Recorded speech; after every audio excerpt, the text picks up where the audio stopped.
السلام علیکم ورحمۃ اللہ وبرکاتہ۔ صبح بخیر۔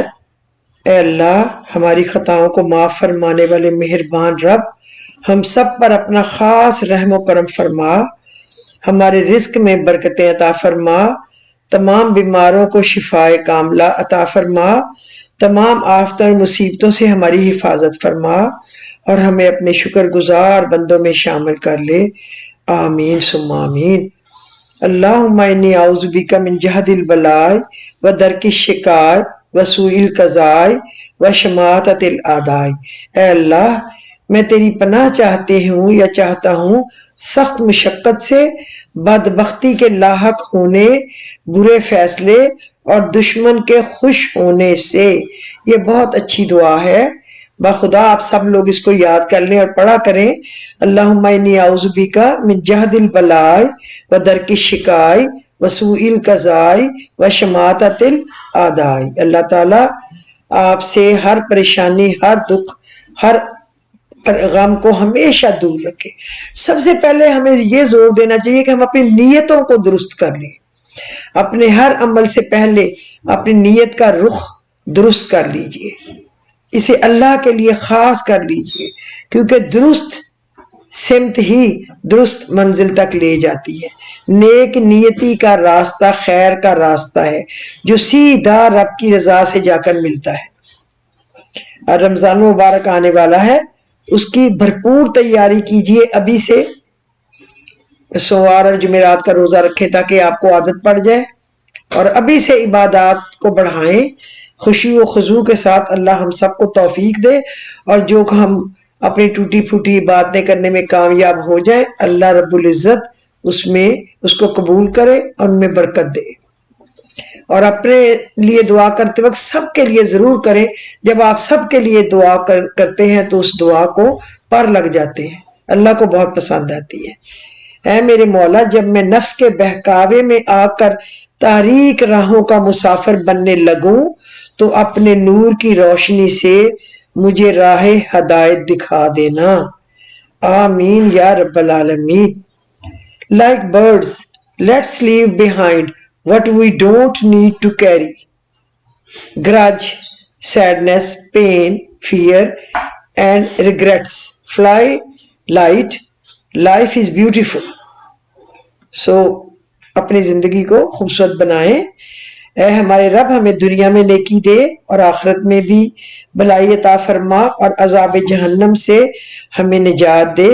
اے رب، ہم سب کی بخشش فرما، اور ہمارے جو وفات پا گئے ہیں خوبصورت رشتے، ان کے درجات بلند کر اور ان کو جنت الفردوس میں جگہ عطا کر، اور نبی کریم صلی اللہ علیہ وسلم کی شفاعت ان کو نصیب کرنا، اور ہم سب کو وہاں جمع کر دینا۔ یا جامع الناس لیوم لا ریب فیہ اجمع بینی و بین مالی انک علی کل شیء قدیر۔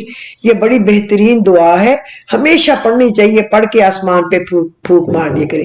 یا جامع الناس، اے جمع کرنے والے لوگوں کے، لیوم لا ریب فیہ، جس کے جمع ہونے میں کوئی شک نہیں ہے، اجمع بینی و بین مالی، اس دن میرے مال اور میری اولاد، میرے خاندان کو ایک جگہ جمع کر دینا۔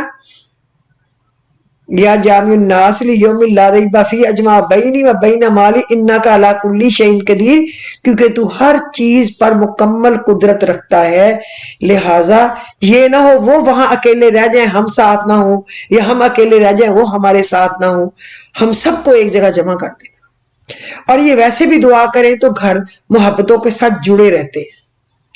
یا جامع الناس لیوم لا ریب فیہ اجمع بینی و بین مالی انک علی کل شیء قدیر۔ ہر نماز کے بعد 3 دفعہ پڑھ لیا کریں، 11 دفعہ پڑھ لیا کریں، اور باہر نکل کے آسمان کی طرف پھونک مار دیا کریں، اس نیت سے کہ ہم سب کو محبتوں کے ساتھ جوڑے رکھنا۔ اللہ غفور الرحیم ہے، جو ہم مانگتے ہیں وہ ضرور عطا کر دیتا ہے، ضرور کر دیتا ہے۔ اس کے اپنے ٹائمنگز ہوتے ہیں، لیکن اگر ہم سوچیں کہ وہ ہمیں جلدی دے گا تو وہ ہمیں جلدی دیتا ہے۔ اگر ہم سوچیں کہ ہم مانگ رہے ہیں لیکن اس نے دینا نہیں ہے تو وہ نہیں دیتا۔ وہ تو قادر مطلق ہے نا۔ اگر اس کو کوئی اتنے عزت والا نہ سمجھے کہ یہ ہماری بات مان کے ہمیں دے گا، تو وہ ہمیں جوتا بھی نہیں مارے گا کہ چلو پھر پھرتے رہو۔ بھیک دینے سے غریبی ختم نہیں ہوتی. ہم نے 2 نوعمر بچوں کو لیا، ایک کو پرانے کپڑے پہنا کر بھیک مانگنے بھیجا اور دوسرے کو مختلف چیزیں دے کر فروخت کرنے بھیجا. شام کو بھکاری بچہ 800 اور مزدور بچہ 150 روپے کما کر لایا. اس سماجی تجربے کا نتیجہ واضح ہے. دراصل بحثیت قوم ہم بھیک کی حوصلہ افزائی کرتے ہیں اور محنت مزدوری کی حوصلہ شکنی کرتے ہیں. ہوٹل کے ویٹر، سبزی فروش اور چھوٹی سطح کی محنت کشوں کے ساتھ ایک ایک پائی کا حساب کرتے ہیں اور بھکاری کو 10-20 بلکہ 150 روپے دے کر سمجھتے ہیں کہ جنت واجب ہو گئی. ہونا تو یہ چاہیے کہ مانگنے والوں کو صرف کھانا کھلائیں اور مزدوری کرنے والوں کو ان کے حق سے زیادہ دیں. ہمارے استاد فرماتے ہیں کہ بھکاری کو اگر آپ 1 لاکھ روپے نقد دے دیں تو وہ اس کو محفوظ مقام پر پہنچا کر اگلے دن پھر سے بھیک مانگنا شروع کر دیتا ہے. اس کے برعکس اگر آپ کسی مزدور یا سفید پوش آدمی کی مدد کریں تو وہ اپنی جائز ضروریات پوری کر کے زیادہ بہتر انداز سے اپنی مزدوری کرے گا.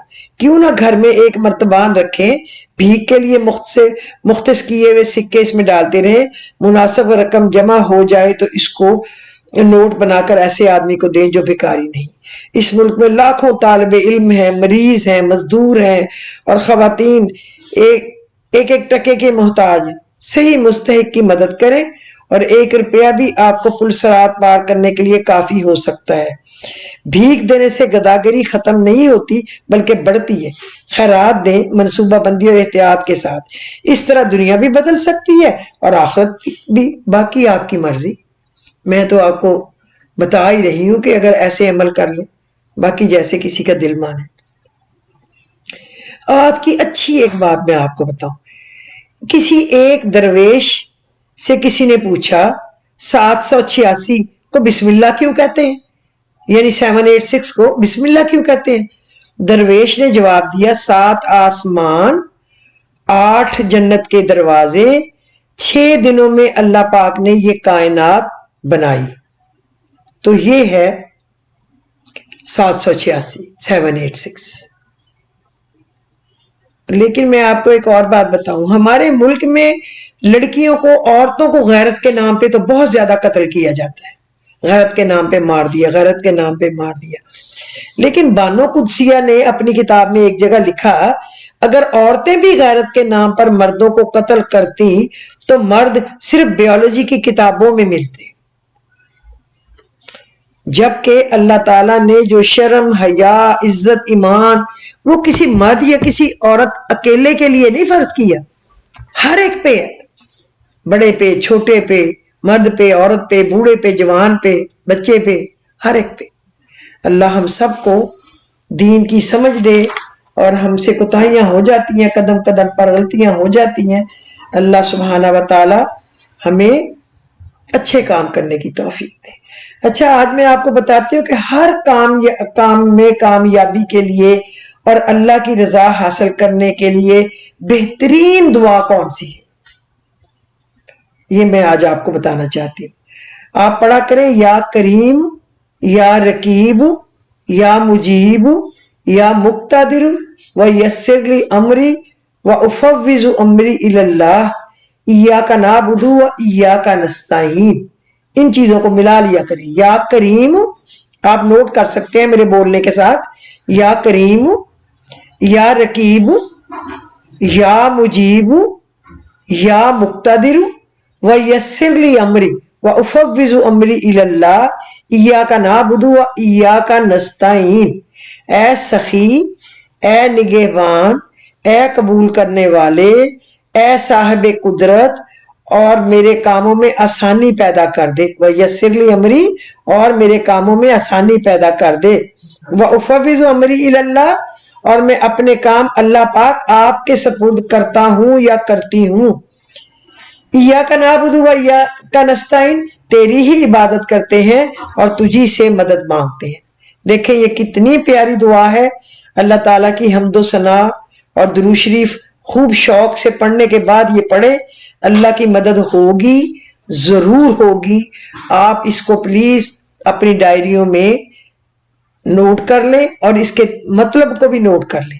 اے سخی، اے نگہبان، اے قبول کرنے والے، اے صاحب قدرت، اور میرے کاموں میں آسانی پیدا کر دے، اور میں اپنے کام آپ کے سپرد کرتی ہوں، تیری ہی عبادت کرتے ہیں، تجھی سے مدد مانگتے ہیں۔ مصیبت اور پریشانی سے نجات کے لیے آپ آیت کریمہ کو بہت پڑھیں، لا الہ الا انت سبحانک انی کنت من الظالمین۔ اگر حضرت یونس علیہ السلام کو مچھلی کے پیٹ میں اللہ نے بچائے بھی رکھا اور نجات بھی دی، تو اللہ پاک نے وہ ہمارے لیے ہی سکھایا ہے، ورنہ وہ اپنے نبی کو مچھلی کے پیٹ میں کیوں کرتے؟ ہمارے سکھانے کے لیے کیا، ہمیں بتانے کے لیے کیا۔ اور اگر آپ یوں کر لیں کہ اس کو یا حیو یا قیوم برحمتی کا نستغیث، استغیث کہیں گے تو صرف آپ کے لیے ہوگا، نستغیث کہیں گے تو آپ کے پورے خاندان، ملنے والے، نبی کی ساری امت کے لیے ہو جائے گا، تو ثواب کتنا بڑھ جائے گا؟ اربوں خربوں خربوں گنا زیادہ۔ تو آپ پڑھا کریں یا حیو یا قیوم برحمتی کا نستغیث، لا الہ الا انت سبحانک انی کنت من الظالمین۔ ان دونوں میں اسم اعظم ہے، جب یہ آپس میں مل جائیں گے تو کیا کریں گے آپ سوچ بھی نہیں سکتے۔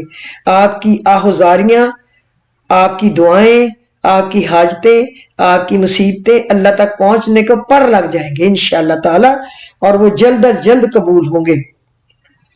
اس پہ دیکھیں کہ اے اللہ آپ تو پاک ہیں، میں انسان ہوں، مجھ سے خطا ہو گئی، بس اللہ تعالیٰ اس اعتراف غلطی سے اتنا راضی ہوا کہ فوراً یونس علیہ السلام کو مچھلی کے پیٹ سے نجات دی۔ اگر سورہ الصافات میں اللہ رب العزت فرمایا اگر یونس یہ نہ پڑھتے تو قیامت تک مچھلی کے پیٹ میں رہتے۔ سبحان اللہ، بحر ظلمات میں آپ نے بدبو اور تعفن میں رب سے یہ مانگا۔ جتنا پڑھ سکو شوق اور امید سے پڑھو، کوئی تعداد نہیں، 1.25 لاکھ فلانے لاکھ، یہ بات غلط ہے۔ جتنی آپ شوق سے پڑھ سکیں آپ پڑھ لیا کریں۔ ان میں اسم اعظم ہے، ہر مشکل میں آسانی ہے، ہر مشکل میں آسانی ہے۔ وضو بے وضو ہر وقت پڑھے، اور حسبون اللہ و نعم الوکیل۔ یہ دیکھیں حضرت ابراہیم علیہ السلام کو جب آگ میں ڈالا آپ نے دعا پڑھی، اور آگ جو تھی اللہ نے کہا یا نار کونی بردم و سلام علی ابراہیم، اے آگ ٹھنڈی ہو جا سلامتی کے ساتھ میرے ابراہیم علیہ السلام کے لیے۔ یعنی کہ نہ اتنی ٹھنڈی ہو جا کہ وہ فریز ہو جائے، نہ ایسے گرم رہے کہ نعوذ باللہ وہ جلے، ایسے ہو جا۔ اتنی پیاری دعا ہے، اس میں اعظم ہے، اور اللہ اس میں یہ ہے نا کہ اللہ میرے لیے کافی ہے اور بہترین کارساز ہے۔ تو آپ نے یہ پڑھنا ہے، کوئی وجہ نہیں ہے کہ آپ کی دعائیں قبول نہ ہوں۔ روزانہ مجھے کم از کم 15-20 لوگوں کے واٹس ایپ پہ میسج آتے ہیں دعائیں قبول نہیں ہو رہے، کام نہیں ہو رہے، کام نہیں ہو رہے۔ میں روز بتاتی ہوں یہ پڑھیں یہ پڑھیں، وہ پڑھیں پھر کیسے کام نہ ہو، اور پھر صبر بھی کریں نا۔ اگر آپ پانی کی ڈگنگ کریں اور ایک جگہ پہ آپ نے 5-5 فٹ کے 2000 جگہ پہ ڈگ کر دیں تو پانی تو نہیں نکلنے والا۔ اگر آپ ایک چیز کو پڑھ پڑھ کے اس کو ڈگ کرتے جائیں، یعنی جب آپ ایک چیز پڑھ رہے ہیں تو ڈگنگ کر رہے ہیں، اگر کیا پتا پانی 100 فٹ پہ نکلنا ہے، 200 فٹ پہ نکلنا ہے، 150 پہ نکلنا ہے، 250 پہ نکلنا ہے، یہ تو اللہ کو پتا ہے نا۔ آپ پڑھتے جائیں، انشاءاللہ وہ جمع کر رہا ہے، وہ لکھ رہا ہے، وہ انشاءاللہ تعالی اپنے حبیب کے صدقے آپ کی دعا کو سنے گا اور شرف قبولیت بخشے گا، آپ کو عطا کرے گا۔ اللہ ہے وہ، کیسے وہ نہ دے گا، وہ تو دے گا، اس کے سوا اور دینا کس نے ہے۔ اور ایک آپ پڑھا کریں سورہ ملک کی آیت نمبر 23 ہے، ہر فرض نماز کے بعد 3 مرتبہ پڑھنے کا حکم ہے کہ نعمتوں کا شکر ادا کرو تاکہ میں مزید عطا کروں۔ اللہ تعالیٰ سب سے زیادہ خوش ہوتے ہیں شکر ادا کرنے پر اور استغفار کرنے پر۔ تو آپ پڑھ لیا کریں، آیت نمبر 23 ہے، هو الذی انشأکم وجعل لکم السمع والابصار والافئدہ قلیلا ما تشکرون۔ وہی ہے جس نے تمہیں پیدا کیا اور تمہارے کان اور آنکھ اور دل بنائے، کتنا کم حق تم مانتے ہو۔ اللہ نے گلہ بھی کر دیا کہ تم کتنا کم حق مانتے ہو۔ یاد رکھیں سورہ ملک کی آیت نمبر 23، آپ اس کو پڑھا کریں، شکر ادا کریں گے اللہ اور دے گا، استغفار کریں گے اللہ اور دے گا، مشکلیں آسان کرے گا۔ اور اگر آپ چاہتے ہیں کہ رزق کی بارش ہو تو یا باسط ہوں یا فتاح ہوں یا کریم ہوں پڑھ لیا کریں، یا فتاح ہوں یا باسطو یا کریم. اللہ پاک بہت مہربان ہے، بہت رحیم و کریم ہے، بہت وہ عطا کرنے والے ہیں، آپ کو عطا کریں گے. میرا دل ہے کہ کسی دن میں آپ کو نبی کریم صلی اللہ علیہ وسلم کا واقعہ معراج بتاؤں، کس دن میں نبی کریم صلی اللہ علیہ وسلم کا علم الغیب بتاؤں. کہ لوگ کہتے ہیں کہ نبیوں کو علم الغیب کہاں سے آیا؟ اللہ نے ان کو علم الغیب دیا ہے جتنا اللہ نے چاہا. ظاہری بات ہے اللہ جتنا علم تو کسی ذی روح کو نہیں ہو سکتا، لیکن جتنے علم الغیب کی ضرورت ہے اتنا انہوں نے اپنے نبیوں کو دیا ہوا ہے، سب کو. وہ چاہے عیسیٰ ہو، موسیٰ ہو، ابراہیم علیہ السلام ہو، کوئی چاہے ہمارے نبی صلی اللہ علیہ وسلم، جو بھی ہوں سارے نبی تھے نا. ہمیں تو اللہ نے کہا ہے کہ ان میں فرق نہ ڈالو. تو یہ آپ لوگ بخدا دل لگا کے امید سے اللہ سے مانگا کریں. اللہ بڑا ہی غفور الرحیم ہے، وہ آپ کو خوب جھولیاں بھر بھر کر عطا کرے گا، آپ کی دعاؤں کو سنے گا، آپ کی مشکلات کو آسانیوں میں بدلے گا. وہ آپ پہ اپنی رحمتوں کے جو دروازے ہیں وہ کھولے گا. اللہ تو ہے ہی دینے کے لیے بیٹھا، پھر وہ کیسے نہ دے گا؟ وہ تو دے گا، دے گا، دے گا، ضرور دے گا. آپ امید رکھیں، کیونکہ آپ رب العزت سے مانگ رہے ہیں، کسی تیرے میرے سے نہیں مانگ رہے. یہ یاد رکھیں. اور سورہ جن کے رشتوں کے لیے جو کہہ رہے ہیں کہ وہ بڑے پریشان ہیں، رشتوں کے لیے گھبرانے کی بات نہیں ہے. اللہ تعالیٰ نے جوڑ بنائے ہیں، وہ اس نے ایک ٹائم مقرر کیا. سورہ یاسین کی آیت نمبر 36 ہے نا، سبحان الذی خلق الازواج کلھا سے لے کے یا لمون تک 313 دفعہ اول آخر درود شریف اور اللہ کی پہلے تعریف کریں، پھر درود شریف، پھر یہ پڑھا کریں. انشاءاللہ رشتوں کا جلدی بندوبست ہو جائے گا. جن لوگوں نے رشتوں کے لیے کہا ہے، باہر کے ملکوں سے بھی مجھے واٹس ایپ پہ میں فون وغیرہ آئے ہیں. تو اللہ تعالیٰ آپ سب کی مدد کرے اور دعائیں قبول کرے. میری دعائیں دلی ہر وقت آپ لوگوں کے ساتھ ہیں. آپ بھی اپنی دعاؤں میں مجھے یاد رکھیں. تو پھر آج کے ایپیسوڈ میں مجھے اجازت دیجیے. اگر آپ کو پسند آیا ہو تو آپ اس کو لائک اور شیئر کر دیجیے. اگر کچھ لوگوں نے سبسکرائب نہیں کیا تو بخدا سبسکرائب کر کے، اگر میرا آپ کو پسند آتا ہے، اگر آپ سمجھتے ہیں کہ ویسٹ آف ٹائم ہے، میں اچھا نہیں کر رہی، تو پھر تو کوئی بات نہیں. لیکن اگر آپ سمجھتے ہیں کہ ٹھیک ہے تو پھر آپ اس کو سبسکرائب کر کے کچھ لوگوں کو ضرور سینڈ کیا کریں تاکہ ان تک بھی پہنچے، وہ بھی سبسکرائب کریں، اور یوں یہ صدقہ جاریہ کی چین جو ہے وہ چلتی رہے. اللہ غفور الرحیم ہے، وہ کسی کا اجر ضائع نہیں کرتا. خدا حافظ.